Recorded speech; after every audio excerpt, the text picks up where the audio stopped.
I'm gonna be so dead ass. It is way too fucking late for quad focus leg day. I don't think I can do it. But what's the alternative? Fucking skip legs? Hell no. You know how bitch made you'd have to be to skip legs? Let alone skipping the gym. I don't know which one's worse, skipping the gym or skipping leg day, because leg day is too hard. You're a bitch. Straight up. Hit your fucking legs, loser. Anyways, that being said, dude, I feel like I'm eating 4,000 calories because IFBB Pros told me to. I feel like 4,000 isn't quite enough. Although I'm weighing in, yes, I was 203 and now I'm 200. But I was 200 yesterday and I was 200 today. So does that mean 4,000 calories puts me at like 200? Theoretically, maybe. But honestly, so far, we're chilling. 7 meals a day seems a little bit excessive, but like, I'm kind of hungry, low-key. My body got messed up after I ate fast food. And then I wasn't hungry like the day after. I'm wondering if fast food does something to your body to where it makes it not hungry or something, but I feel like it kind of does, and that fucked me up. So once I got over that, my body kind of relapsed back into the state of, okay, I can eat everything all the time, always. I set a 20-minute timer. I used to set a 45-minute timer. Fuck, I used to set a 2-hour timer because I couldn't handle eating food. Now it's at 20 minutes. 8, set a time for 20 minutes. 8, set a time for 20 minutes. 8. And then I set time for 45 minutes because your boy wanted to play Apex Legends for the first time in 4 years.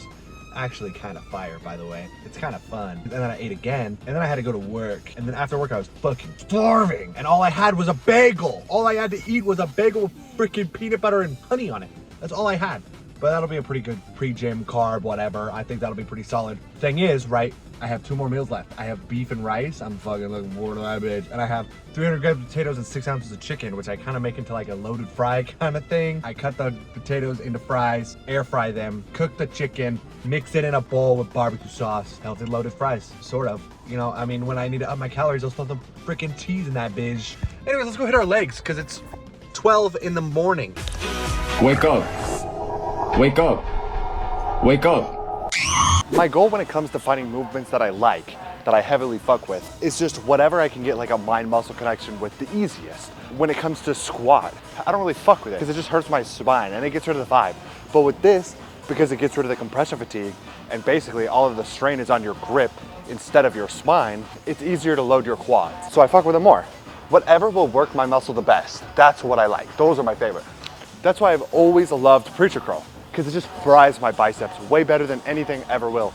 Dumbbell curl, yeah, right. So it's all personal preference when it comes to that shit. Like whatever will hit best is gonna be the best, and that's opinion based, so it varies from person to person, right?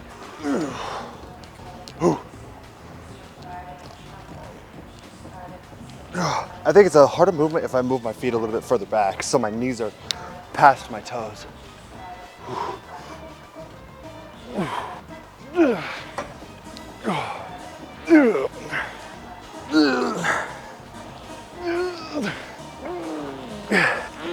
Nope.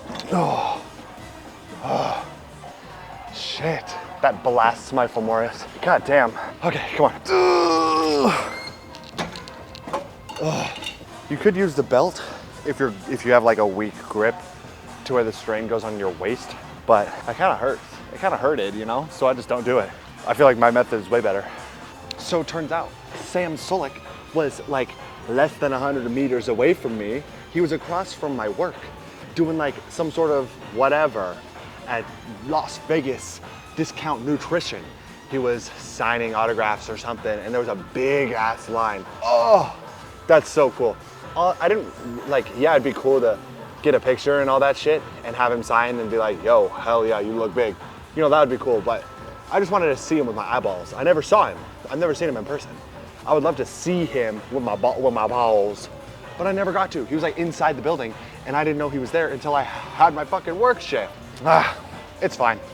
Whenever I sign with Gymshark, we'll do like shit together when I'm super big and all kinds of jacked and one of the top Gymshark athletes. It's fine. I'll get my opportunity, right? For sure. We can only dream. Huge line. I thought that was so sick. I guess he is like the #1 gym influencer, right?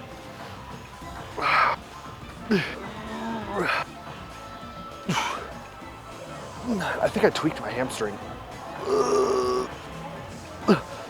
No. There's like a weird knot in my hamstring or like a fiber that kind of hurts or something. I might have jacked it up. So as I do, I was watching my goat, Mike Israetel, and I saw one of his YouTube shorts where he was talking about how it's okay to kind of cheat. Like, it's okay to have cheat meals. You don't have to be perfect. That's what he was saying. And he said, McDonald's, this is what blew my mind. He said, McDonald's a couple times a week is okay. Fuck you mean a couple times a week? That shit's insane. He said the people who try to do perfection tend to be the ones to fall off the bandwagon. Basically saying like, these fuckers who are trying to be super omega strict and perfect tend to collapse. And I'm trying to implement this, think about it in my own way. The thing is, it's like I'm okay with consistency and I truly have no life. I'm serious, I don't have a life. So I'm not going out and drinking, so I don't have to worry about that. I don't go out with friends very often, at least. I did last week, I guess, but that was kind of by force. So like, I'm good. You know what I mean? Like, I'm chilling. The only thing that would be an issue is like cravings, like if I'm craving something, but just shut the fuck up and get over it. You know what I'm saying? Like, it's that simple. I genuinely, fully believe that having, you know, like a weigh-in that I'm proud of is gonna be so much better than Chick-fil-A. The thought of something always tastes so much better than actually having the thing, you know? Don't get me wrong. Hold up, let me lock in. Shit. Don't get me wrong. You can have a cheat meal. It's not gonna be the end of the world. He said McDonald's a couple times a week. That's fucking pushing it a little bit, in my opinion, but what he's saying is real. People who are super strict are also the same people who tend to fuck up anyways. Because there's two ends of the spectrum. There's the people who are super strict and they've been doing it forever, so they are like, that's their life. And there's people who are like trying to get into it, so they're being super strict, and then they fail because they're too hard on themselves. They need to ease into shit like this. That's why when people ask me for advice on cutting, I don't tell them, eat super clean and you'll lose weight. Yes, you will lose weight if you eat cleaner, but you're not gonna do it. We gotta be realistic here. Eat the same shit you're eating, just a little bit less. That's my thought. And then once you get like super into it and you're like, this starts to become your life, that's when you can start breaking it down into like more specifics. You're not doing a fucking bodybuilding show. You don't have to be absolutely perfect with every single calorie. You're good. If you're just a guy who wants to look okay when you take off your shirt and have like some abs, that's really, really easy to achieve. Like in the grand scheme of things, that's very easy and very achievable. As long as you're not making excuses like, dude, I got this thyroid thing. Shut the fuck up. No, you don't. You have an eating problem. That's the thing you got, buddy. Eat your McDonald's. Just, you know, track it in MyFitnessPal and make sure that you're below your maintenance calories and you're still gonna lose weight. How crazy is that? So today at work, I gotta compare the experience of male Tinder versus female Tinder, like what each gender experiences. I'm telling you, when I saw her Tinder profile, hundreds of matches. You know how many I have? 0. Typically guys are the chaser, girls are being the chased, right? God damn, did I prove that theory correct? Because I always knew, like, guys are thirsty, right? They'll swipe right a lot more often than girls will.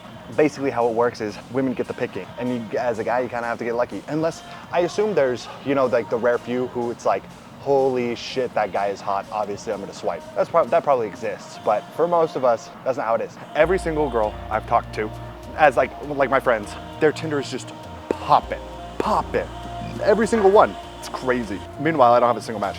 And then they're like, I was like, yo, check it out, what do you think of like my profile? And they're like, yeah, it's not bad. Fuck, dude, it's like I'm blind to my own photos. Like, I don't know what's good or not. I think I give up, low key, which is fine. It's not like I was planning on doing anything anyways. I just kind of use it as an ego boost, but it backfired a little bit. So, oopsies. I just wanted to be like, oh, nice. There's people who are attracted to me. Hell yeah. Oh, fuck that up.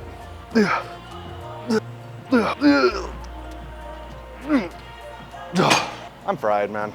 I think the move, actually, there was a girl at work today, and I kind of had my own goal of like walking up to a woman in person and saying hi and asking if they had like an Instagram or something, just to see if I could. I can't. There's a really, really pretty girl, and I did not go up and talk to her. I failed. I tried. I didn't try. I was too nervous. It is what it is, bro. Social awkwardness and lack of confidence prevents me from doing shit in person. Damn. Holy, dude, this thing is like drenched with my sweat. People who don't wipe off their machines are bastards.